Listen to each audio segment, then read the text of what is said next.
नमस्कार दोस्तों।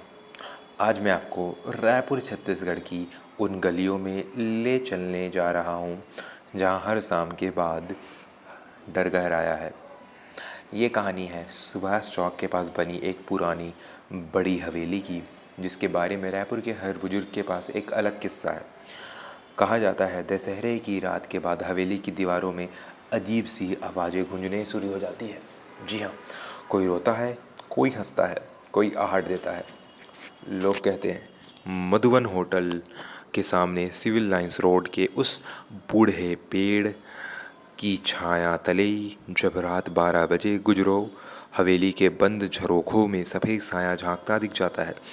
पास के पंडरी बस स्टैंड और मरीन ड्राइव के ऑटो वाले वहाँ से अपना रास्ता बदल लेते हैं, क्योंकि उन्होंने खुद सुना है रात के सन्नाटों में बच्चों जैसी हंसी।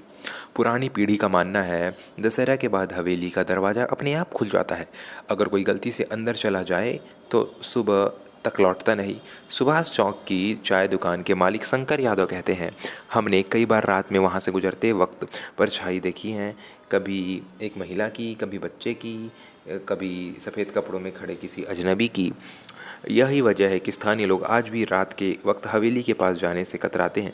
वहाँ सदियों पुराने दरवाज़ों के पीछे कोई छुपा है, या वहाँ की दीवारें ही डर का घर बन गई हैं। दशहरे की रात के बाद जो आवाज़ें आती हैं वो किसकी है? किसी बीते हुए वक्त की, किसी रुकी हुई आत्मा की, या हमारे डर की? आज मैं वो सच्ची लगने वाली रहस्यमयी कहानी आपको सुनाने जा रहा हूँ, जिसे जानकर आपका दिल भी ज़रूर दहल उठेगा। यह सुभाष चौक की हवेली रायपुर के सामाजिक और शहरी इतिहास का हिस्सा है।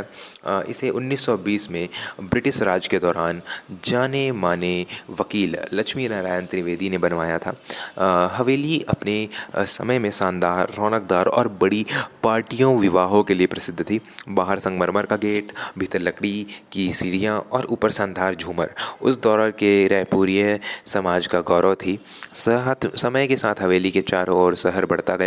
मधुवन hotel, civil lines road, Pandri bus stand और मरीन ड्राइव, इन बड़े स्थानों के बीच यह पुरानी इमारत अब भी वही है जैसे वक्त ठहर गया हो। 1976 में त्रिवेदी परिवार के साथ भयानक हादसा हुआ। दशहरे की रात अचानक घर के भीतर तेज चीखें और हंगामा हुआ। पड़ोसियों ने बताया कि उन्होंने हवेली के पीछे के हिस्से में अजीब चमकती रोशनी और आवाज़ें देखी सुनी। पुलिस आई तो देखा पूरा परिवार त्रिवेदी, उनकी बेटी, उनकी पत्नी, बेटा बेटी, सबकी मौत हो चुकी थी। उनकी हत्या के निशान नहीं थे, लेकिन उनकी शक्लें डर और हैरानी से भरी थी। पुलिस रिकॉर्ड में इन्हें अनसुलझा रहस्य कहा गया। घटना के बाद हवेली बंद कर दी गई। आसपास के लोग ने कहना शुरू कर दिया कि यहाँ कोई अदृश्य शक्ति है। दशहरा और दिवाली के बाद हवेली की खिड़कियाँ से आवाज़ें आती, दरवाजे अपने आप खुलते बंद होते, रात को सफ़ेद साया घूमता दिखता। छत्तीसगढ़ पत्रिका, रायपुर जागरण जैसी पुरानी अखबारों ने कई बार रिपोर्ट छापी। सुभाष चौक हवेली में फिर हुए अजीब घटनाएं, पुलिस जांच व्यर्थ, रात की चीखों का रहस्य बरकरार। कई बार प्रशासन ने इसे गिराने की कोशिश भी की, मगर हर बार मजदूरों को चोट लगी या किसी न किसी अनहोनी के चलते काम अधूरा रह गया। नतीजा, हवेली अब भी खंडहर है, मगर शहर के बीचों बीच सबसे डरावनी जगह मानी जाती है। इसका इतिहास न सिर्फ रहस्यमयी है, बल्कि आज भी रायपुर के बुजुर्गों की कहानियों, बच्चों की डरावनी कहानियों और अखबारों में कभी कभार आने वाली अफवाहों का विषय है। 2017 की गर्मियों में संदीप महेश्वरी ने रायपुर के सुभाष चौक की इस हवेली को किराए पर लिया था। परिवार में 4 लोग थे, संदीप, उनकी पत्नी मंजू, बेटा विक्रम 15 साल और बेटी आर्या 10 साल। पुरानी हवेली देख सबको एक पल के लिए झिझक जरूर हुई, मगर अपने ऑफिस से की निकटता, सिविल लाइंस के स्कूल और आसपास बाजार, होटल होने के कारण परिवार ने इसे खुशी खुशी अपना नया घर बना लिया। संदीप ने शहर के प्रसिद्ध government higher secondary school civil lines में विक्रम और आर्या का दाखिला कराया। मंजू को शास्त्री बाजार से राशन मिल जाता। हर शाम परिवार मरीन ड्राइव घूमने जाता और संदीप ऑफिस के लिए मधुवन होटल के पास से निकलते। हवेली का आंगन बड़ा था, सामने बरगद का पेड़ और एक पुराना झूला। बच्चों को यह सब बहुत अच्छा लगा। पहले ही हफ्ते संदीप ने किराएदार के तौर पर स्थानीय पुलिस थाने और नगर पालिका में अपने कागज जमा किए। सामने के पड़ोसी शास्त्री ओझा ने नए परिवार के स्वागत के लिए मिठाई दी और माहौल खुशनुमा बनाया। सब कुछ सामान्य था, मगर पुरानी हवेली के दरवाजे, मौज, जंग लगे ताले और अजीब सी सीलन परिवार को कभी कभी डराती जरूर थी। परिवार ने घर में रंगाई पुताई, सफाई शुरू की, पुराने बर्तन और फर्नीचर उठाए और पिछली मंजिल के 2 कमरे बंद ही रखे क्योंकि वहाँ अजीब सा सन्नाटा, नमी और ठंडक हमेशा बनी रहती थी। आर्या ने अपने कमरे में गुलाबी पर्दे लगाए तो विक्रम ने छत पर रंग बिरंगे बल्ब लगा दिए। मंजू घर को सजाने में लगी थी, मगर अक्सर वह किचन के पास अजीब सी सुगंध महसूस करने लगी थी, जैसा कुछ पुराना धुआं या जलती चीज़। पहली रात दशहरे की थी। संदीप और परिवार पूरे उत्साह से घर की सफाई, रोशनी और पूजा पाठ में लगे थे रहे। पड़ोसियों ने बुलाया, मिठाई बांटी और रात 9 बजे घर के आंगन में दियों की कतार लगातार हवन किया। हमेशा की तरह बच्चों ने रंगोली बनाई, मंजू ने पूजा की, थाली सजाई। सब कुछ बहुत अच्छा रहा। मगर उसी रात जब सब सोने गए, हवेली के पुराने बरामदे में किसी के चलने की आहट और हल्की फुसफुसाहट सुनाई देने लगी। संदीप ने दरवाजे की कुंडी टाइट की, मगर रात 11 बजे के बाद लगा कि हवेली की दीवारें खुद बोल रही हैं। ठंडी हवा, धुंधला उजाला और पुराने समय की सुगंध पूरे घर में फैल गई। यहीं से शुरू हुई असली रहस्य और डर की यह कहानी, जिसके आगे का सच आप अगले भागों में जानेंगे। तो चलिए अगला आपको भाग बताता हूँ क्या हुआ था। दशहरे की शाम सुभाष चौक की हवेली में पूरा माहौल खुशनुमा था। आर्या ने हवेली के आंगन में रंगोली बनाई थी, उसमें पीले और लाल फूल लगे थे और आसपास मधुवन होटल की मिठाई की खुशबू फैल रही थी। परिवार ने पंडित जी को बुलाकर पूरे विधि विधान से हवन करवाया और दूर सिविल लाइंस रोड से औरतों की काजल लगी आंखों के साथ गुजिया और आरती के गीत हवेली तक गूंज रहे थे। सब लोग डिनर के बाद अपने अपने कमरों में चले गए, मगर रात के करीब 11 बजे हवेली के आंगन में अचानक बहुत तेज हवा चलने लगी, जैसे किसी ने दरवाज़ा एकदम तेज़ी से खोल दिया हो। मंजू रसोई घर गई में ही थी। उसने महसूस किया कि हवा में एक लहर उसके चारों ओर घूम रही है और रसोई का दरवाज़ा धीरे धीरे अपने आप खिरक रहा है। विक्रम अपने कमरे में पढ़ाई करने लगा था, मगर उसकी नींद बार बार टूट रही थी। उसे दीवारों के उस पार धीमी धीमी आवाज़ें सुनाई दे रही थी। कभी लगता जैसे कोई फुसफुसा रहा है तो कभी लगता जैसे कोई बच्चा रो रहा है। वो डर के मारे मुंह ढककर सोने की कोशिश करता रहा। रात के करीब 1 बजे संदीप बालकनी में बैठा था। उसने देखा कि हवेली के पुराने चबूतरे पर सफ़ेद सा धुंधला साया अचानक प्रकट हो गया। साया की आकृति सीधी खड़ी थी, धीरे धीरे हवेली की सीढ़ियों की ओर बढ़ी और थोड़ी देर में बिला गई। इन सब के बीच आसपास के मोहल्ले के कुत्तों का अचानक भौंकना शुरू किया। मंजू ने हनुमान चालीसा का पाठ किया, पर डर उसके चेहरे पर साफ झलक रहा था। घर के सभी दरवाजे खुद ब खुद खुल गए थे और खिड़कियों के कांच पर किसी धुंधली उंगलियों के छाप सुबह तक बनी रही। यह पहली रात थी और सबको महसूस हुआ कि हवेली में कुछ है जो दशहरा के त्यौहार में साथ जाग उठा है। अगले दिन परिवार ने रात के बाद सब ठीक है या नहीं इसकी तसल्ली खुद से ही करनी पड़ी। रात धीरे धीरे गहरा रही थी। हवेली के बाहर सुभाष चौक की लाइटें बंद हो चुकी थी। जी हाँ, संदीप महेश्वरी अपने कमरे में लेटे थे, मगर नींद उनकी आंखों में बहुत दूर थी। अचानक हवेली के पुराने लकड़ी के दरवाजे में किरकिर की आवाज़ आई, जैसे किसी की उंगलियां दरवाजे पर चल रही हो। संदीप ने घड़ी देखी, रात के 1 बज रहे थे। जी हाँ, ठंडी हवा कमरे में भर गई थी। उसने उठकर खिड़की से बाहर देखा। हवेली के सामने वाले बाग में, जिसमें बरगद और नीम के पेड़ों की छाया पड़ी थी, वहाँ किसी सफ़ेद कपड़ों वाली आकृति बिल्कुल शांत खड़ी थी। उसका चेहरा धुंधला, मगर उसकी आंखें बड़ी बड़ी साफ दिख रही थी, बस एकटक हवेली की तरफ देख रही थी। संदीप के शरीर में डर की लहर दौड़ गई। उन्होंने देखा तो परछाई धीरे धीरे चबूतरे की ओर बढ़ रही है, जैसे ही जहाँ दशहरा की पूजा पाठ हुई थी। अचानक हवेली के पिछले हिस्से में पुराने लोहे की ग्रिल ने भयानक आवाज़ निकाली, जैसे कोई उसे ज़ोर से खींच रहा हो। संदीप ने तुरंत पंखा और सभी लाइट चालू की, मगर पंखा खुद ब खुद बंद हो गया और कमरे में ऐसी ठंडक आ गई जैसे बाहर सर्दी हो। तभी उन्हें हॉल में किसी के चलने की धीमी धीमी पदचाप सुनाई दी। धप धप। वे बाहर जाने की हिम्मत नहीं कर पाए। सुबह होते ही संदीप ने परिवार को रात का हाल बताया। सभी डरे हुए थे, खासतौर पर आर्या, जिसने खुद रात में कभी कभी अपनी खिड़की के बाहर वही सफ़ेद साया आते देखा था। अगली सुबह पड़ोसी शास्त्री ओझा मिले। उन्होंने गंभीर होकर कहा, देखिए, दशहरा के बाद ये हवेली जाग जाती है। मैं यहाँ 25 साल से हूँ। हर दशहरा के बाद ऐसी अजीब परछाइयों का आना आम बात है। कई बार रात में बगीचों में कोई दिखेगा, कई बार घर के पुराने हिस्सों में किसी की पदचाप।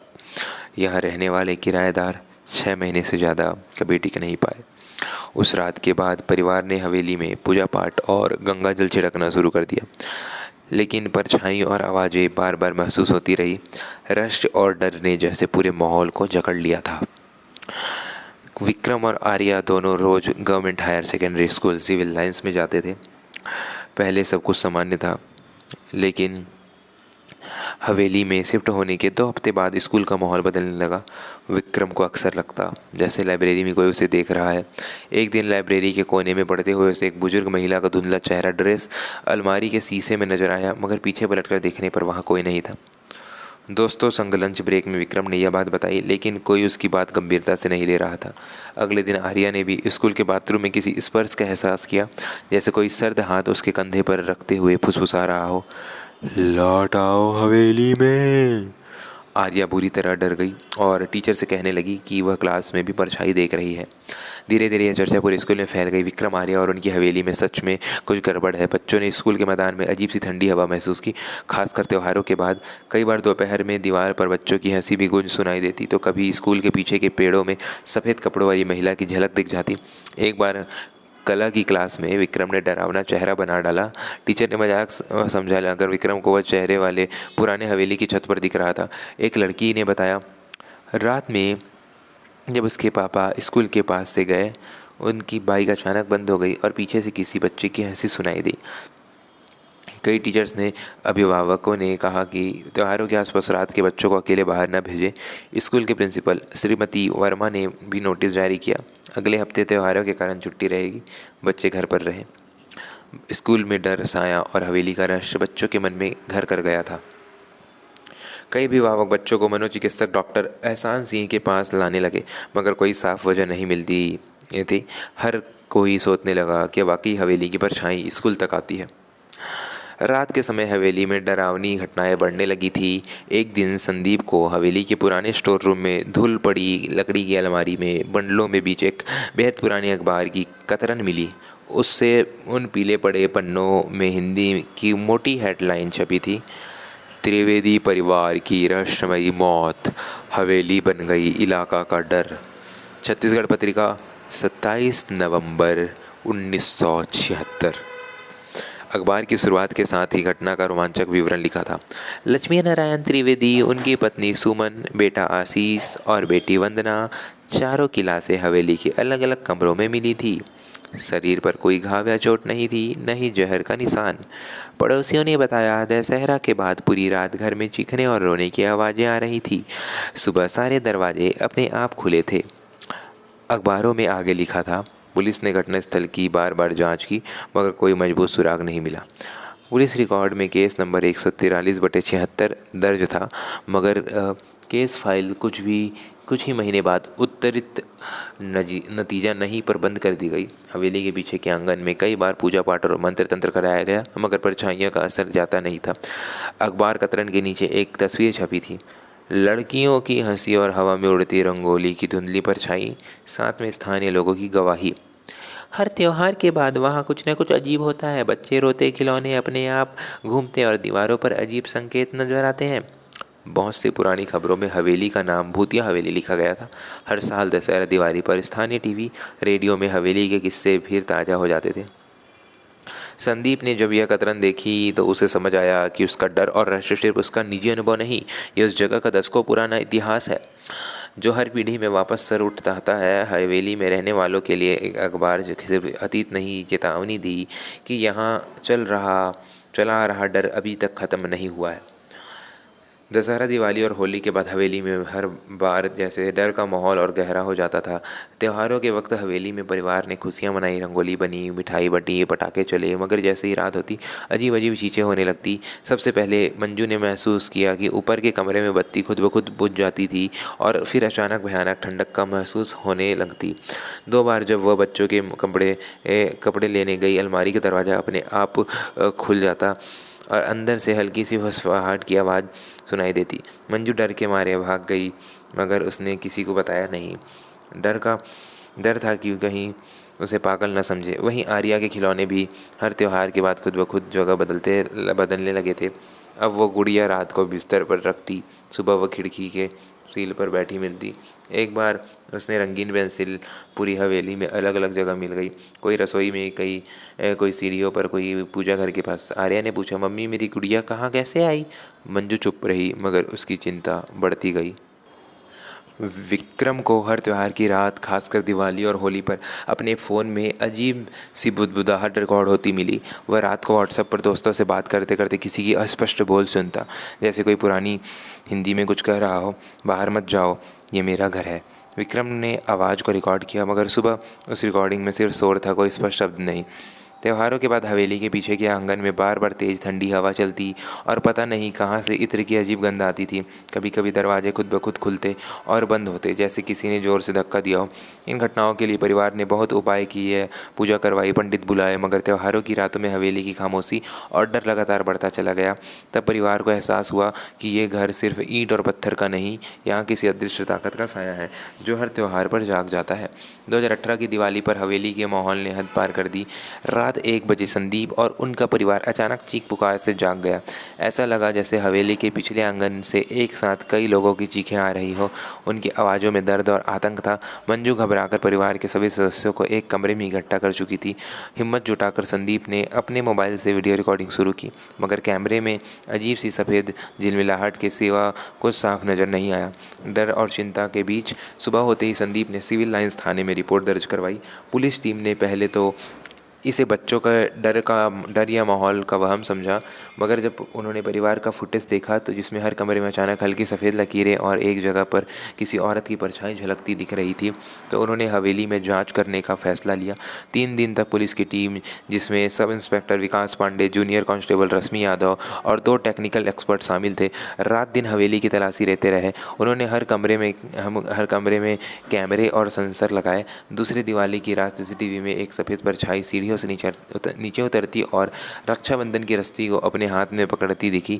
लॉबी में एक खामोश साया कई मिनट तक बैठा रहा। टेक्निकल टीम का डेटा भी अजीब था। रात 1 बजे के आसपास पूरे हवेली में अचानक तापमान 18 डिग्री सेल्सियस से 10 डिग्री सेल्सियस पर आया और इलेक्ट्रिकल वायरिंग में उच्च फ्रिक्वेंसी की डिटेक्शन हुई। पुलिस के रजिस्टर में हवेली का केस अनएक्सप्लेन्ड डिस्टर्बेंसेस के तहत दर्ज हुआ। संदीप के परिवार को पुलिस ने कुछ हफ्तों तक ट्रैक किया और मनोवैज्ञानिक परामर्श भी दिया, मगर किसी बार ठोस अपराध, घुसपैठ या फिजिकल हिंसा के कोई सबूत नहीं मिले। आज भी सिविल लाइंस थाने में हवेली के केस की फाइल अलमारी में पड़ी है, जिसमें वीडियो फुटेज, बयान और CCTV की रिपोर्ट शामिल है। थाने के स्टाफ कहते हैं, हवेली की घटनाएं हमारी समझ के बाहर है, मगर वहाँ कुछ है जिसे न विज्ञान समझ सकता न कानून। मधुबन होटल के मैनेजर रामेश्वर वर्मा और सुभाष चौक के आसपास के कई पुराने निवासी इस हवेली को लेकर एक जैसी बात कहते हैं, मगर उनकी आंखों में डर और हैरानी मुझे लगती है। दशहरे के अगले दिन रामेश्वर वर्मा ने एक अजीब घटना साझा की। मैं रोज रात गाड़ी लेकर होटल से घर आता हूँ। पिछले साल दशहरा था। रात के करीब 1:30 बजे मैं होटल बंद करके निकला। हवेली के सामने से गुजरा। अचानक मेरी कार की हेडलाइट बिना किसी वजह अपने आप ऑन और ऑफ होने लगी। फिर एक कार एकदम से स्टार्ट हो गई, जबकि मैंने चाबी घुमाई ही नहीं थी। इतने सालों में ऐसा कभी नहीं हुआ था। उस वक्त ऐसा लगा जैसे कोई दिखता तो नहीं, मगर हवा में भरी छाया सा महसूस हो रहा था। मैंने फिर कभी रात में उस रास्ते से नहीं गुजरने की कसम खा ली। पास के मेडिकल स्टोर वाले शिवनाथ गुप्ता बताते हैं, दशहरा दिवाली के बाद हवेली के पास झुंड में कुत्ते अचानक डर कर भागते दिखते हैं। 2 बार तो मेरी दुकान का शटर अपने आप ऊपर उठ गया। CCTV में झलक भी आई, मगर किसी इंसान की नहीं, बस धुंधला सा साया। आर्यन गली के रहने वाले बुजुर्ग श्रीनिवास साहू बताते हैं, पिछले 3 दशहरा पर शाम 7 बजे हवेली की छत पर कोई लाल रंग का कपड़ा पहना इंसान दिखा, लेकिन अगले ही पल वह गायब हो गया। इन सब घटनाओं के बाद मोहल्ले के लोग त्योहारों के बाद रात को हवेली के रास्ते जाने से कतराने लगे हैं।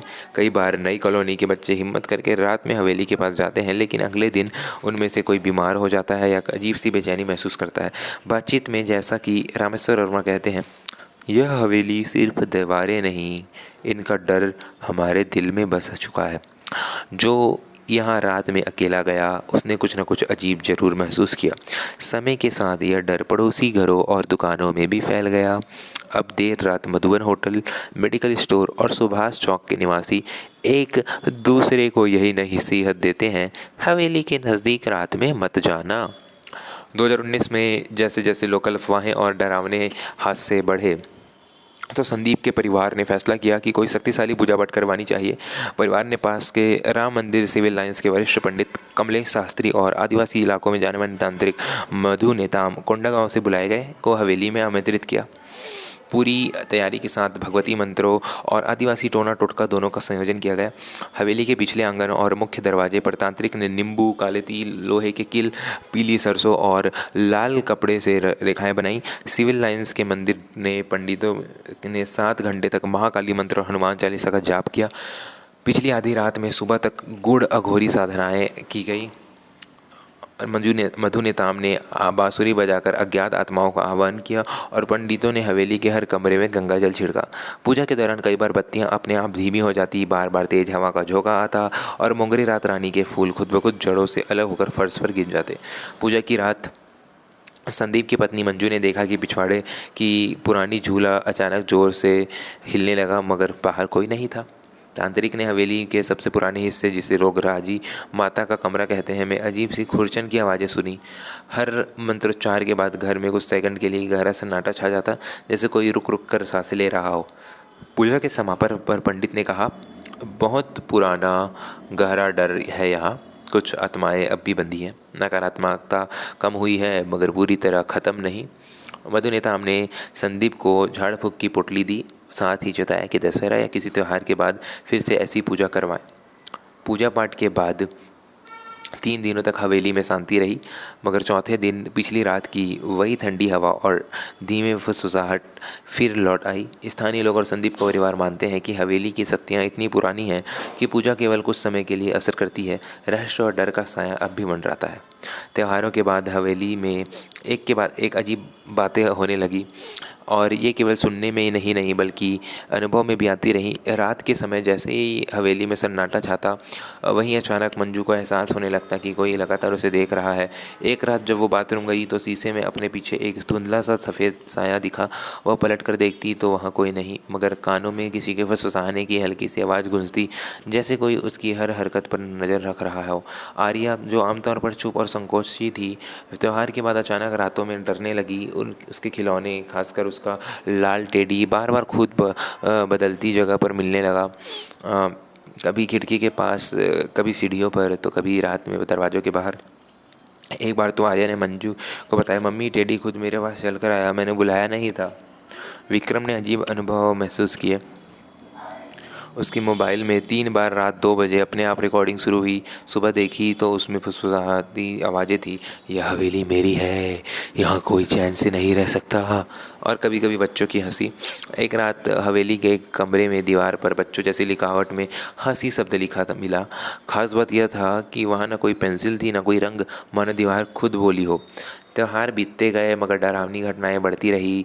दरवाजे अपने आप खुलते बंद होते, खिड़कियों के शीशे पर उंगलियों के निशान आते, रसोई में अचानक बर्तनों के गिरने की आवाज़ आती, हवेली में अजीब ठंडक रहती, और जैसे ही किसी कमरे में सब अकेले होता, लगने लगता कि वहाँ वास्तव में कोई और मौजूद है। परिवार की हिम्मत जवाब देने लगी थी। वे पड़ोसियों से पूछते तो सब यही कहते, यह हवेली दशहरा दिवाली के बाद ज़रूर जागती है, कोई पुरानी आत्मा हर साल त्यौहार के बाद लौट आती है। यही वो भाग है जब संदीप और मंजू समझ गए हवेली का रहस्य अब उनकी ज़िंदगी का हिस्सा बन गया है। 2019 से लेकर 2022 के बीच रायपुर के इस हवेली का नाम वायरल होने लगा। रायपुर क्राइम रिपोर्ट और छत्तीसगढ़ न्यूज़ लाइव जैसे स्थानीय यूट्यूब चैनल्स ने हवेली की घटनाओं पर वीडियो बनाना शुरू किया। एक रात आने वाले त्यौहार दिवाली के ठीक बाद मशहूर रिपोर्टर अदिति गुप्ता अपनी टीम के साथ हवेली में घुसी, साथ में इन्फ्रारेड कैमरा और साउंड रिकॉर्डर लिए। रात के 2 बजे कैमरे में हल्की हल्की अजीब रोशनी और सीढ़ियों पर सफ़ेद सी परछाई दिखने लगी। माइक्रोफोन पर एक महिला की धीमी आवाज़ रिकॉर्ड हुई, मुझे यहाँ मत भूलो, मेरी हंसी इसी हवेली में है। अदिति की टीम को उसी रात चौक पर बच्चों की हंसी सीटी की तरह गूंजती सुनाई दी। वीडियो को एडिट करते समय छत्तीसगढ़ न्यूज़ लाइव चैनल पर अपलोड किया गया, जिसमें हवेली की सीढ़ियों पर उतरती एक महिला आकृति कुछ सेकंड में दिए दिखती है और बैकग्राउंड में बच्चों के खेल खिलाने की आवाज़ आती है। इस वीडियो को सोशल मीडिया पर धूम मचा दी। इंस्टाग्राम रील, व्हाट्सएप फॉरवर्ड्स और फेसबुक ग्रुप्स में हवेली की कहानी वायरल होने लगी। कुछ ही दिनों में रायपुर के कई अखबारों में हेडलाइन छपी, सुभाष चौक हवेली, रायपुर का अगला डरावना रहस्य। वायरल क्लिप में दिखी बच्ची की हंसी और महिला का साया। पुलिस ने इस वीडियो को सत्यता की जांच की, लेकिन किसी तकनीकी गड़बड़ी या नकली एडिट का कोई सबूत नहीं मिला। लेकिन अब रात को हवेली के आसपास युवाओं की भीड़ लगने लगी। सब खुद उस डरावनी घटना को अनुभव करना चाहते थे। परिवार पर इसका असर ये हुआ कि उनकी प्राइवेसी खत्म हो गई और अब हर रात हवेली के बाहर अजनबी लोगों की आहट, मोबाइल फ्लैश और कैमरे की चमक दिखती। मंजू और आर्या ने कई बार पड़ोसियों से शिकायत की गई कि लोग दीवारें फांद कर घुसने की कोशिश करते हैं, आवाज़ें करते हैं, जिससे डर और बेचैनी और बढ़ गई। रायपुर क्राइम रिपोर्ट चैनल ने खुद अपडेट दिया, जिस रात हम वहाँ थे हमें अजीब ठंड और भारीपन महसूस हुआ। जो रिकॉर्ड हुआ उसे देखकर टीम का हर सदस्य आज भी हैरान है। इस तरह से हवेली का डरावना माहौल, अफवाहें और मीडिया रिपोर्ट्स ने उसे रायपुर के युवाओं और बुजुर्गों दोनों के लिए एक रहस्य और चर्चा का विषय बना दिया, जो अब सिर्फ कहानी नहीं बल्कि क्षेत्र और समाज की कलेक्टिव मेमोरी बन गई। जब हवेली के नए निवासियों और पड़ोसियों ने डर और घबराहट बढ़ती गई, परिवार ने रायपुर मेडिकल कॉलेज के प्रसिद्ध मनोवैज्ञानिक डॉक्टर अभय सिंह को बुलाया। डॉक्टर सिंह का मानना था कि कई बार ऐसी डरावनी घटनाएं सामूहिक भ्रम, तनाव और मानसिक दबावों की वजह से महसूस होती है। वे हवेली में आए और पूरे परिवार से विस्तृत बातचीत की। परिवार की मनस्थिति डॉक्टर सिंह ने संदीप, मंजू, विक्रम और आर्या से अलग अलग बातचीत की।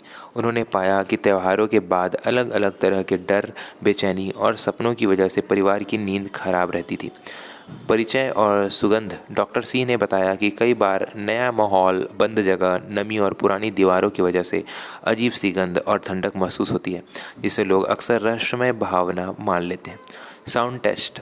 मेडिकल टीम ने हवेली के आंगन और कमरों में ऑडियो रिकॉर्डिंग लगाई। रात 1 से 3 बजे के बीच सफ़ेद साया की बजाय सिरक, धुंधलापन और वातावरणीय आवाज़ें रिकॉर्ड हुई, जैसे हवा का झोंका, दूर के मंदिर की घंटी या बिल्ली की आवाज़।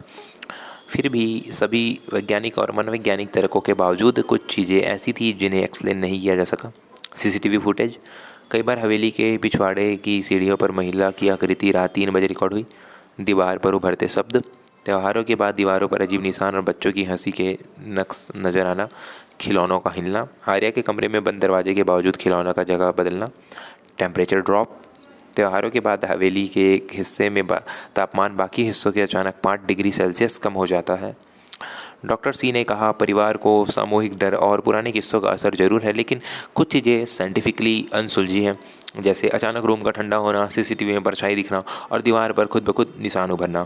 उन्होंने सलाह दी कि परिवार पंडित और तांत्रिक की पूजा के साथ साथ मनोवैज्ञानिक काउंसलिंग भी ले, ताकि मानसिक मजबूती बनाई जा सके और हवेली की अनसुलझी घटनाओं को शांति से समझा जा सके। आज 2025 में सुभाष चौक की हवेली अब भी वीरान खड़ी है। पिछले 8 सालों में यहाँ कोई स्थायी किराएदार नहीं रह पाया।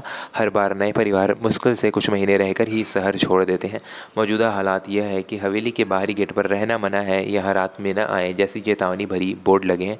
पड़ोस के दुकानदार भी और दूध वाले कहते हैं, रात 12 बजे के बाद हवेली की खिड़कियों और मेन गेट पर हल्की रोशनी या अजीब छाया घूमती है। कई बार बच्चों की हंसी और किसी महिला की दर्द भरी चीखें सुनाई देती है। होटल मधुबन और मरीन ड्राइव के गार्ड अक्सर बताते हैं कि दिवाली के बाद या दशहरा की रात हवेली से अचानक तेज़ ठंडी हवा चलती है और आसपास में कुत्ते लगातार भौंकते रहते हैं। स्थानीय पुलिस अब हर त्यौहार के बाद गश्त करती है। पुलिस रिकॉर्ड में दर्ज है, सुभाष चौक हवेली के गार्डन में रात के 1-2 बजे अजीब आवाज़ें, सफ़ेद साया, दरवाजों का अपने आप खुलना, सीसीटीवी में बार बार हल्की आकृति या परछाई कैद हुई। कई बार हवेली को तोड़ने की वन निगम द्वारा कोशिश की गई, मगर मजदूरों ने वहाँ काम करने से इनकार कर दिया। कुछ मजदूरों ने डर के कारण 2-3 दिन में ही काम छोड़ दिया और बोले, वहाँ काम करते वक्त सिर भारी हो जाता है और अजीब सी सर्राहट सुनाई देती है। पंडरी बस स्टैंड और पास रहने वाले निवासी कहते हैं कि रात को अक्सर हवेली के पास गाड़ियां बंद हो जाती हैं और मोबाइल का नेटवर्क चला जाता है। लोकल स्कूलों में बच्चों को चेतावनी दी जाती है, कोई भी उस हवेली के गेट के पास न जाए। मीडिया ने भी कई बार कवरेज की। रिपोर्टरों ने रात में आवाज़ें और दीवारों पर उभरी रहस्यमयी लकीरें देखी हैं। सोशल मीडिया पर हवेली के डरावने किस्से वायरल रहते हैं और हर साल दशहरा दिवाली पर लोग वहाँ वीडियो बनाने जाते हैं। समाज में इससे भय का माहौल है। आसपास की प्रॉपर्टी की कीमतें कम हो गई हैं। कोई भी उस एरिया में नया मकान खरीदना नहीं चाहता। बुजुर्ग लोग बच्चों को हवेली की कहानी सुनाकर डराते हैं ताकि वे रात में देर तक बाहर न रहें।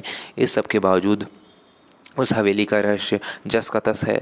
कोई तांत्रिक, कोई पूजा, कोई वैज्ञानिक विश्लेषण अब तक इसकी सच्चाई सामने नहीं ला पाया। रायपुर वालों के लिए सुभाष चौक हवेली आज भी डर और रहस्य का दूसरा नाम है। तो दोस्तों, आपने सुनी रायपुर के सुभाष चौक की इस हवेली की रहस्यमयी और डरावनी दास्तां। लेकिन एक सवाल अब भी हमारे मन में रह जाता है, क्या वाकई हवेली किसी अदृश्य ताकत के कब्जे में है या यह सब हमारे मन का डर और कल्पना है? इस हवेली को लेकर Subhash Chowk, civil lines road और मधुबन होटल के आसपास के लोग अपने बच्चों को रात के समय उस तरफ जाने से रोकते हैं। पंडरी बस स्टैंड की ओर शाम बाद अगर कोई अकेला निकलता है तो परिवार वाले बार बार फ़ोन करते हैं, लौटने की सलाह देते हैं। जिस तरह हर त्यौहार, चाहे दशहरा हो या होली, के बाद हवेली के आसपास हलचल बढ़ जाती है, उससे पूरे इलाके में एक अदृश्य डर बैठा है। कुछ बुजुर्ग कहते हैं कि दीवारों पर बार बार धुंधली आकृतियाँ दिखती हैं। कभी बच्चों की हंसी गूंजती है, कभी एक महिला के रोने की आवाज़ सुनाई देती है। स्थानीय ऑटो वाले हवेली के पास देर रात सवारी ले जाने से कतराते हैं। कई बार पुलिस पेट्रोलिंग गाड़ियों के वायरलेस भी अजीब सिग्नल आते हैं, जैसे कोई दूर छत से आवाज़ लगा रहा हो। स्थानीय मनोवैज्ञानिक जैसे डॉक्टर अभय सिंह कहते हैं, डर और अफवाहों का मिलता जुला असर सामूहिक चिंता पैदा करता है। लेकिन सीसीटीवी और गवाही में रिकॉर्ड हुई घटनाएं आज भी हमारे लिए पहली है। मंदिर के पुजारी और तांत्रिक भी मानते हैं कि हर जगह के साथ व्यक्ति उसकी पुरानी स्मृति जुड़ी होती है, जो वक्त वक्त पर जाग जाती है। अगर आप कभी रायपुर आएँ तो आपको इस हवेली की तरफ जाने का मन करे तो याद रखें, कई रहस्य ऐसे होते हैं जो मानवीय समझ से परे होते हैं। इन्हें चुनौती देने के बजाय इनकी इज्जत करना ही बेहतर है। कभी कभी डर भी हमें सचेत करने के लिए होता है और यही डर हमारी कहानियों को जन्म देता है। यह कहानी यहीं ख़त्म नहीं होती, क्योंकि हर साल एक नया किराएदार हर नए अनुभव और नए वीडियो को इस रहस्य को और गहरा कर देते हैं। क्या आप तैयार हैं कि अगली बार आप इस हवेली के पास से गुजरें और शायद किसी बोली, किसी हंसी या किसी परछाई का सामना हो? अगर आपको ये कहानी रोमांचक लगी तो लाइक करें, चैनल को सब्सक्राइब करें और अपनी राय कमेंट में ज़रूर लिखें। क्या आप ऐसी जगहों पर जाना चाहेंगे या दूर ही रहना पसंद करेंगे? याद रखिए, रायपुर की हवेली हर रात एक नई कहानी बुनती है। हो सकता है अगली बार किरदार आप हों।